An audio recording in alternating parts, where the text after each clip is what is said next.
The first thing I'll say is that what a lovely idea to come over to my home, our home, have snacks and be asked to give some sort of a witness to a compassionate moment.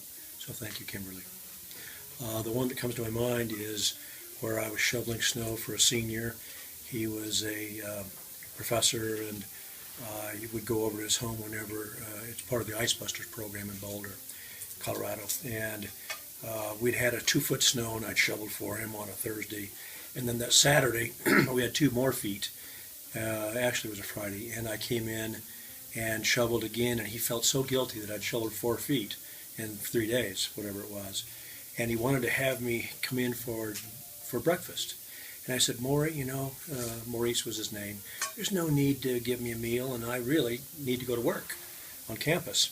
And he said, no, I really want you to come in. And so I said, well, only for a quick one, and just a cup of coffee. And so I went in, because oftentimes when you're shoveling the snow for the seniors, they just want to be with you, So I went in, and he had this massive breakfast with cobalt blue glasses and gold-plated silverware, just the 2 of us.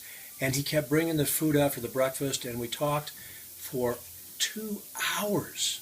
And he started asking me questions, telling me all about his life. And I didn't know why he was doing this, all about his life. And then at one point he said, do you really believe this stuff about Shirley MacLaine and life after death? And I said, Maury, I do.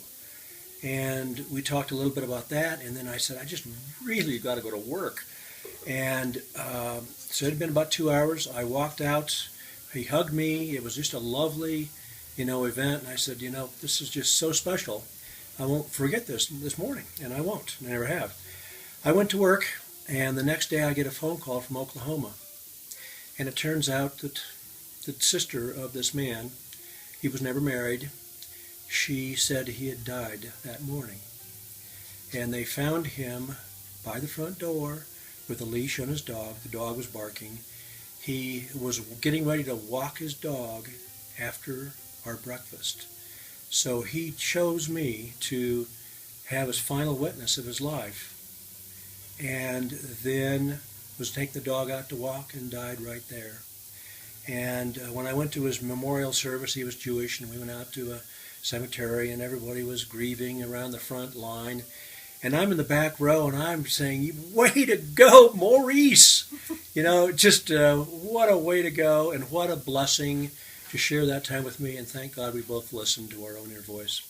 And so he did me a compassion, I did him one, and that's the best kind, I guess, when you give them to each other.